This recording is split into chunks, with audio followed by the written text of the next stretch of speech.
अस्सलाम वालेकुम। अच्छा, सब लोग म्यूट कर लें ताकि कोई रिकॉर्डिंग के अंदर डिस्टर्बेंस नहीं आए। अच्छा, वीकली एक दफ़ा हम फोरकास्ट ज़रा कर लेते हैं ताकि हम कोई एक्सपेक्टेशन सेट कर सकें कि मार्केट इस हफ्ते में क्या कर सकती है। याद कराता चलूँ कि ये हमारा नॉन फार्म पेरोल वीक है, तो फ्राइडे को हमारे पास मेजर न्यूज़ इवेंट आएगा, नॉन फार्म पेरोल। अच्छा, वीकली टाइम फ्रेम पे अगर देखें तो पिछले 6 7 8 हफ्ते से 7 हफ्ते से ये 7वां वीक चल रहा है, तो मुसलसल बुलिश वीक ही क्लोज़ हो रहा है। और वीकली टाइम फ्रेम पे हमारे पास फ़िलहाल कोई सपोर्ट नहीं है अवेलेबल। कोई सपोर्ट क्रिएट मार्केट ने ऐसी नहीं की जिसको वापस जाके रीटेस्ट किया जा सके।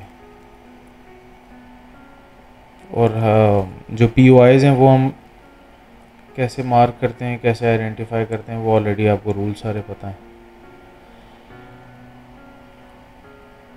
तो वीकली से हम नीचे आना शुरू करते हैं लोअर टाइम फ्रेम्स की तरफ, और फिर हम आइडेंटिफाई करते चले जाते हैं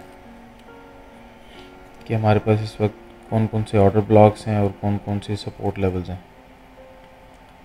4 डे टाइम फ्रेम पे भी फ़िलहाल कोई एरिया नहीं है, तो 4 डे एंड वीकली के ऊपर मतलब क्या है कि प्राइस बुलिश है, एक्सट्रीमली बुलिश है। मार्केट ने अभी तक कोई भी as such retracement area create ही नहीं किया। अच्छा, 3 डे टाइम फ्रेम पे भी हमारे पास फ़िलहाल कोई सपोर्ट एरिया नहीं है जहाँ तक हम कोई करेक्टिव मूव या कोई पुल बैक एक्सपेक्ट कर सकें। 2 डे टाइम फ्रेम के ऊपर भी फ़िलहाल हमारे पास कुछ नहीं है। डेली टाइम फ्रेम के ऊपर हमारे पास ये सपोर्ट एरिया है फेयर वाले गैप की शक्ल में,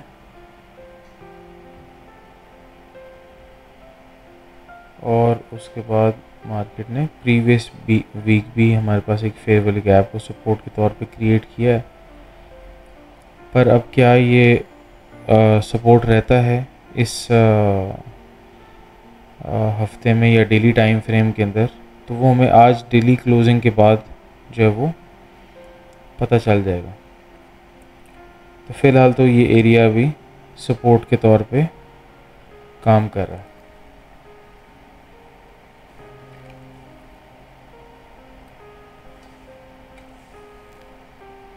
ट्वेल्व आवर टाइम फ्रेम पे आ जाएं। 12 आवर टाइम फ्रेम के ऊपर भी हमारे पास ये वाला फेयर वाली गैप था,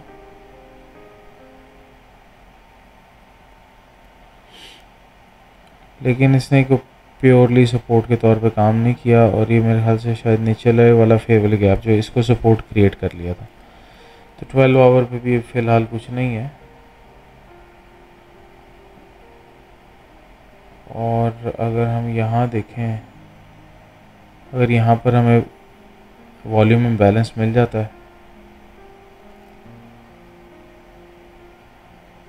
जो कि मेरे ख्याल से नहीं है,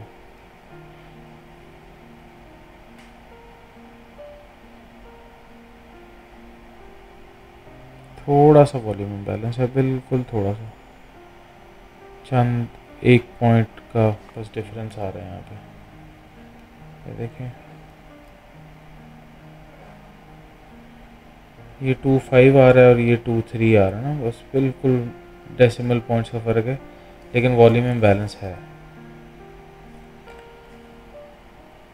अच्छा, अब अगर यहाँ पे वॉल्यूम इम्बैलेंस है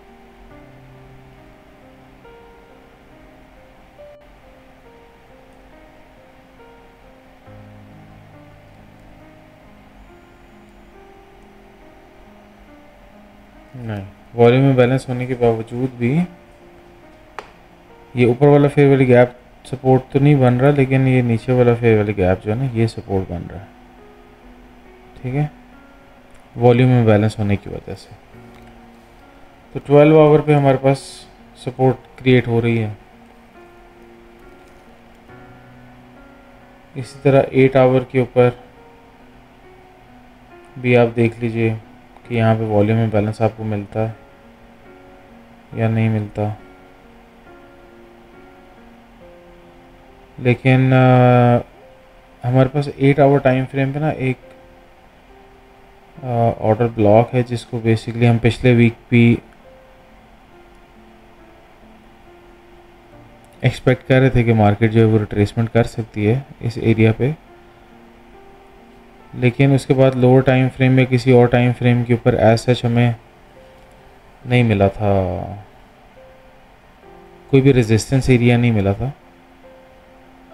और आज का जो वीक जो हमारे पास स्टार्ट हुआ है उसके ऊपर भी एक्सपेक्टेड था कि अगर मार्केट गैप डाउन ओपन हो जाती है तो हमारे पास कोई रेजिस्टेंस बन जाएगी। जो एक 1 आवर का ऑर्डर ब्लॉक था जिसको हम स्टडी कर रहे थे, अगर मार्केट आज गैप डाउन ओपन हो जाती तो वो रेजिस्टेंस हमारे पास मैच्योर हो जाती और मार्केट को इस ऑर्डर ब्लॉक तक रिट्रेस करवा सकती थी, तकरीबन 3695 के लेवल तक, जो हमारे पास ये 8 आवर टाइम फ्रेम का ऑर्डर ब्लॉक क्रिएट हुआ था। अब ऑर्डर ब्लॉक कैसे क्रिएट होते हैं वो सारी चीज़ें आपको पता है, उसके अंदर कोई परेशानी कोई प्रॉब्लम वाली जो वो चीज़ नहीं होनी चाहिए। और अगर जिसको कोई प्रॉब्लम है तो फिर ऑब्वियसली उसको मेंटोरशिप जो है वो सारी दोबारा देखनी पड़ेगी। अच्छा, तो ये वाला एरिया हमारे पास ऑलरेडी अवेलेबल है यहाँ पे। उसके अलावा नया सपोर्ट एरिया मार्केट ने 12 आवर पे क्रिएट किया है, प्रॉबेबली 8 आवर के ऊपर भी यहाँ पे वॉल्यूम में बैलेंस होगा। इसको भी आप एक दफ़ा देख लीजिएगा अपने तौर पे। 4 आवर टाइम फ्रेम पे आ जाएं। करंटली हमारे पास मार्केट का इस एरिया पे रिट्रेस करना वो इज़ नॉट लाइकली, क्योंकि मार्केट हमारे पास एक नया ऑर्डर ब्लॉक यहाँ पर क्रिएट कर गई है 4 आवर टाइम फ्रेम पे। ठीक है, अब 4 आवर टाइम फ्रेम के ऊपर हमारे पास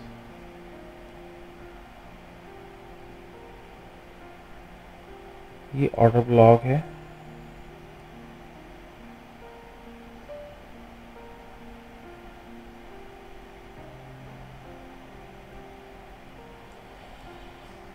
ठीक है, और अभी हम एक्सपेक्ट कर रहे हैं कि मार्केट जो है हमारे पास 3757.08 तक आ सकती है। अब अगर मार्केट इस एरिया को टैप करने के लिए आती है और हम कोई भी लोअर टाइम फ्रेम के ऊपर हमें बेरिशनेस नज़र आती है और हम उसको प्राइस को यहाँ तक ट्रेड करते हैं शॉर्ट पोजीशन में, और उसके बाद फिर हम ये देखते हैं कि ये 3757 या 3733 ये लेवल तो मार्केट को होल्ड नहीं कर पाया, और उसके बाद मार्केट ने हमारे पास 4 आवर टाइम फ्रेम पे 3717 के नीचे भी क्लोजिंग दे दी है।